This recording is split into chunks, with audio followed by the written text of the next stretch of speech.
पार्थ पवारांचं अमेडियन कंपनीने घेतलेली जमीन, या जमिनी संबंधामध्ये गेली 2-3 दिवस प्रचंड गदारोळ सुरू आहे। खरं म्हणजे छत्रपती शिवाजी महाराज यांच्या कारकिर्दीमध्ये जे महार मावळे होते, ज्यांनी प्रचंड असं शिवाजी महाराजांना त्यावेळेस साथ दिली आणि म्हणून छत्रपती शिवरायांनी अशा सगळ्या मावळ्यांना महाराष्ट्रातल्या काही जमिनी प्रदान केल्या।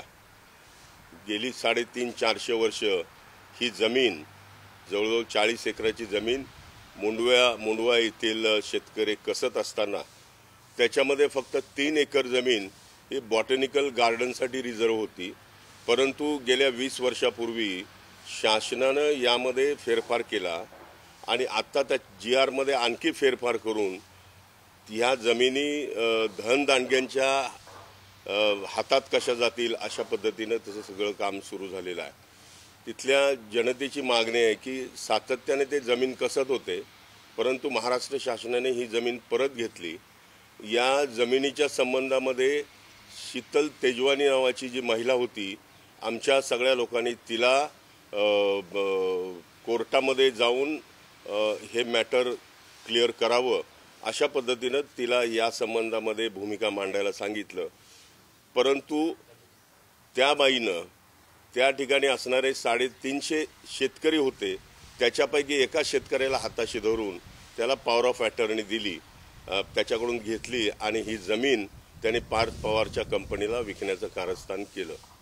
आज मला या निमित्तानं आपल्याला सांगायचं आहे की अजितदादा पवारांचा मुलगा पार्थ पवार यांची जी कंपनी आहे ते हिमनगाचं टोक आहे, परंतु गेल्या काही वर्षापासून अख्ख्या महाराष्ट्रामध्ये छत्रपती शिवरायांनी, छत्रपती शाहूराजांनी आणि ब्रिटिश सरकारनं महारवतनाच्या जमीन, इनामी जमीन आणि गायरान जमिनी या मागासवर्गीय समाजाला दिलेल्या होत्या।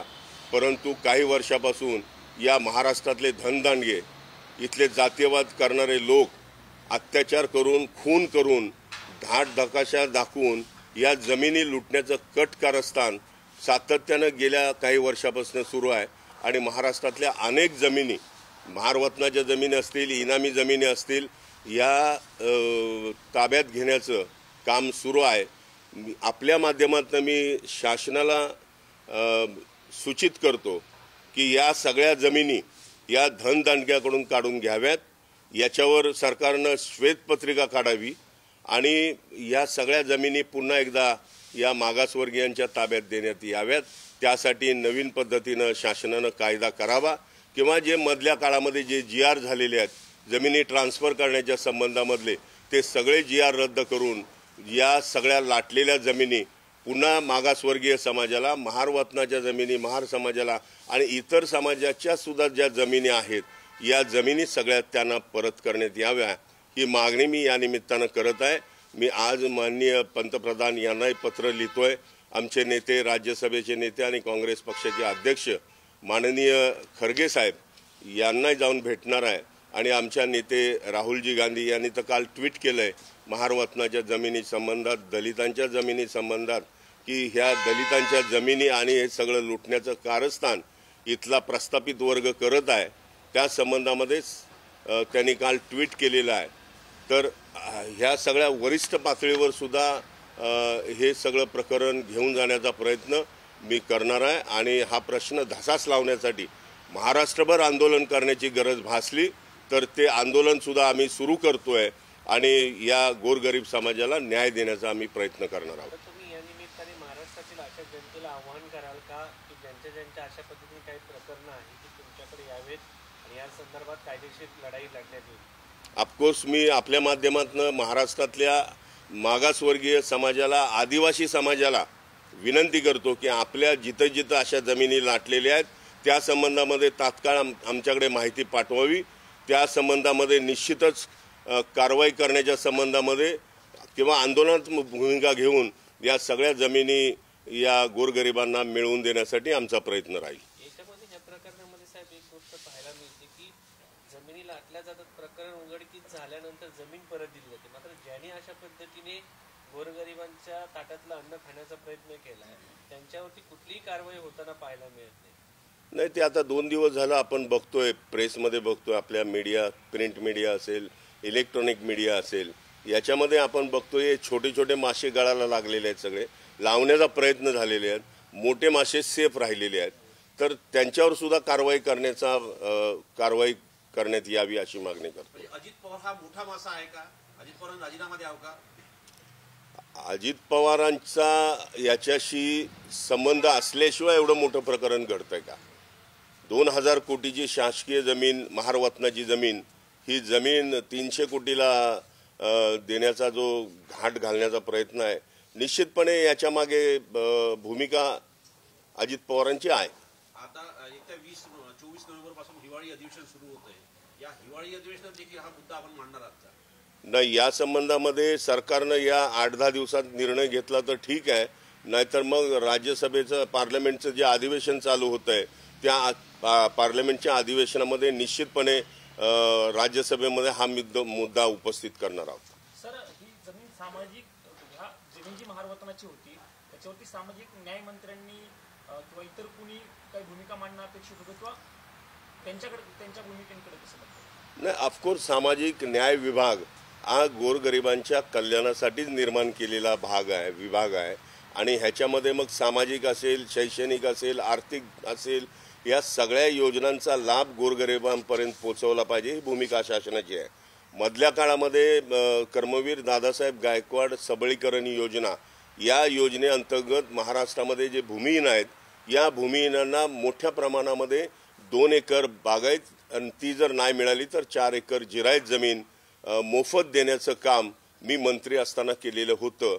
याचाच अर्थ असा आहे की त्यांच्या जमिनीच्या संबंधामध्ये असेल, आर्थिक निकषासंबंधी असेल किंवा शैक्षणिक संबंधात असेल, सामाजिक न्यायमंत्र्याची भूमिका या बाबतीमध्ये अत्यंत महत्त्वाची आहे, परंतु ती स्पष्ट होताना दिसत नाहीये. एक जसं उल्लेख आपण सामाजिक न्याय मंत्री म्हणतो, सध्या शिरसाळचे मंत्री आहेत, तर ते या विषयावर बोलताना देखील पाहायला मिळत नाहीये. काय वाटतं, ते शांत का बसले असेल? नाही, खरं म्हणजे सामाजिक न्याय मंत्री हा एखाद्या पक्षाचा जरी मंत्री असला, आफ्टर ऑल सरकारचा मंत्री आहे, सरकार आहे, आणि सरकारनं अशा बाबतीमध्ये निपक्षपातीपणाचं धोरण ठरवणं आवश्यक आहे, भूमिका घेणं आवश्यक आहे.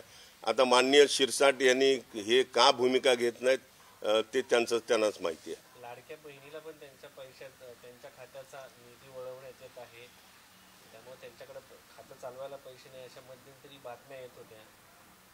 नाही, मधल्या काळामध्ये बघा, आपण लाडकी बहीण योजनेच्या संबंधामध्ये आम्हाला काही म्हणायचं नाहीये, परंतु सरकारचा जो सामाजिक न्याय विभाग आहे त्याचं सेपरेट बजेट आहे.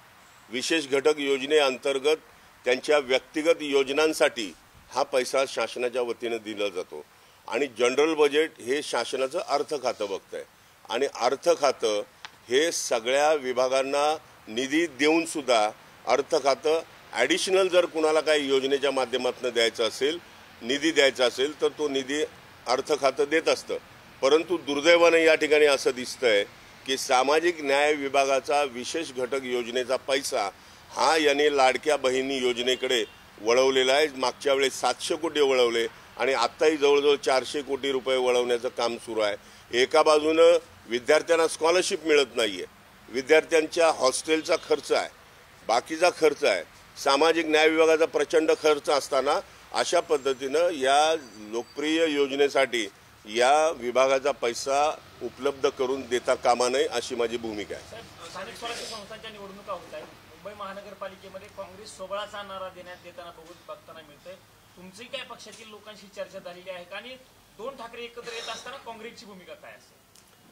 नाही, मुंबई महानगरपालिका असेल किंवा इतर महानगरपालिका असतील, यांच्या निवडणुकीचं बिगुल आता वाजतंय, नगरपालिकांचं बिगुल वाजलेलं आहे.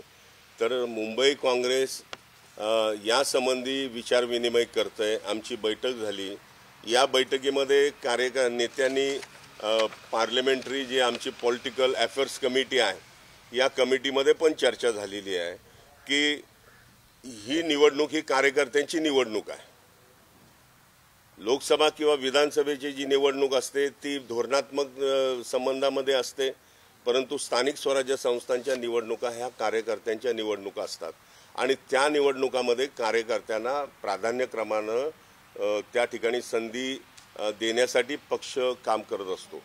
बऱ्याच ठिकाणी काय होतं, जिल्हा परिषद असतील, नगरपंचायती असतील, महानगरपालिका असतील किंवा नगरपालिका असतील, या ठिकाणी पॉलिटिकल पार्टी मग ती स्टेट लेवलची असेल किंवा सेंट्रल लेवलची असेल, नॅशनल लेवलची असेल, काही वेळेस कार्यकर्त्यांना ते प्राधान्य देत असतात की तुम्ही लोकल निवडणुकीमध्ये आपसामध्ये आघाड्याकाराने तुम्ही लढवा, मग तिथं ते पक्षचिन्ह काही देत नाहीत. तसं अनेकदा घडलेलं आहे महाराष्ट्रामध्ये. आता मुंबई महानगरपालिका असो किंवा स्थानिक स्वराज्य संस्था असो, या निवडणुकीमध्ये कार्यकर्त्यांना संधी मिळाली पाहिजे, ही पक्षातल्या नेत्यांचं धोरण आहे, त्यांची तशी चर्चा झालेली आहे.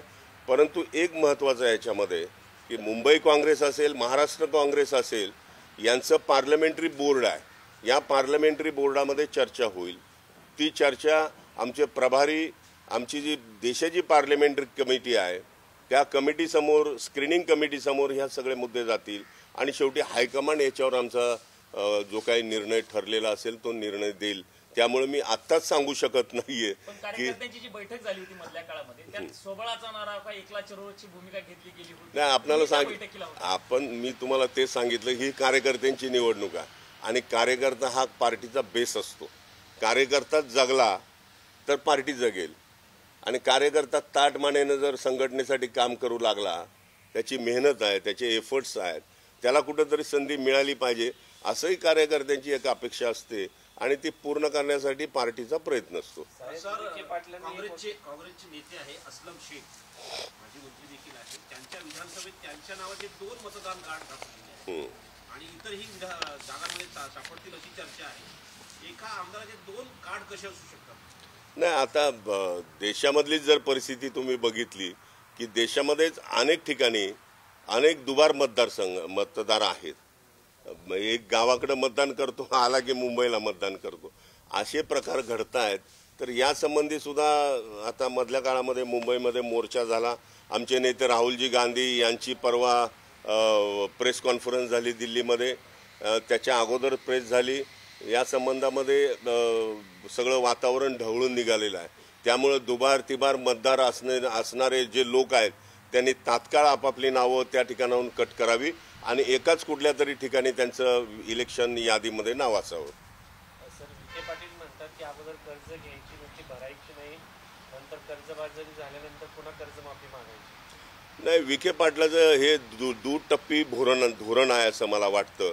एका बाजूनं सांगतात शेतकरी सोसायट्या कर्ज उचलतात, मुद्दाम कर्ज बुडवतात आणि नंतर कर्ज माफी करून मग पुन्हा मिळवण्यासाठी प्रयत्न करतात.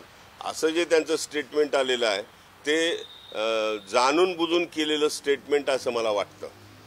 मला सांगा, मधल्या काळामध्ये कांद्याचा भाव डाऊन झालेला होता. सरकारनं आयात निर्यात धोरण ठरवलं, त्याप्रमाणे कांदा निर्यात करायचं ठरवलं, त्याच्यातनं 2 पैसे शेतकऱ्यांना मिळणार होते. मधल्या काळामध्ये कापसाचं सुद्धा उत्पादनाच्या संबंधामध्ये हाच निर्णय झाला.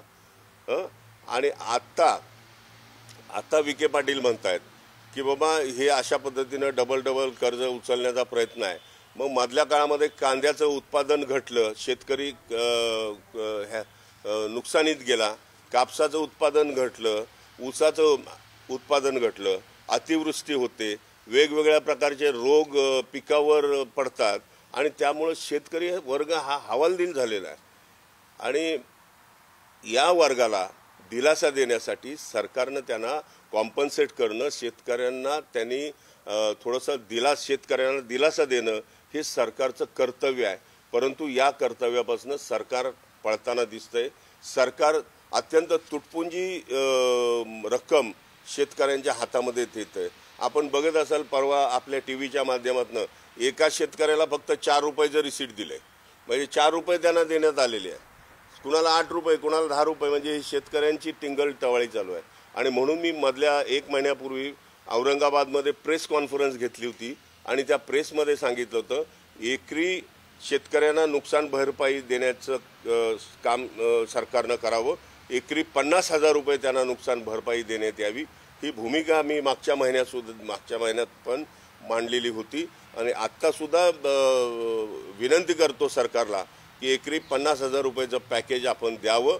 आता आपण सांगताय की 8 महिन्याच्या आतमध्ये आम्ही सगळे शेतकऱ्यांची कर्जमाफी करू, परंतु कर्जमाफी करत असताना शेतकऱ्यांना पूर्ण दिलासा देण्याचं काम सरकारनं करावं, ही विनंती सरकारला या निमित्तानं करतो. तेलंगणाचे मुख्यमंत्री रेवंत रेड्डींनी विधान केलेलं आहे पोटनिवडणुकीच्या प्रचारावेळी, काँग्रेस म्हणजे मुस्लिम आणि मुस्लिम म्हणजे काँग्रेस, अशा पद्धतीचं त्यांनी विधान केलं. त्यावरती आता भाजप टीका करते.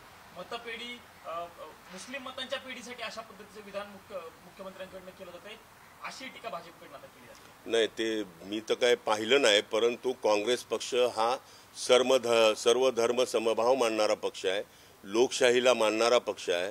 सगळ्या जातीच्या, सगळ्या धर्माच्या, सगळ्या प्रांताच्या, सगळ्या बोलीभाषा करणाऱ्या लोकांच्या हिताचं काम काँग्रेस पक्ष करतोय आणि त्यामुळं काँग्रेस पक्षाची कदाचित रेवंत रेड्डीची ही व्यक्तिगत भूमिका असू शकते, परंतु पक्ष म्हणून पक्षाची सर्वकष अशी भूमिका आहे, सर्वांना सोबत घेऊन जाण्याची भूमिका आहे.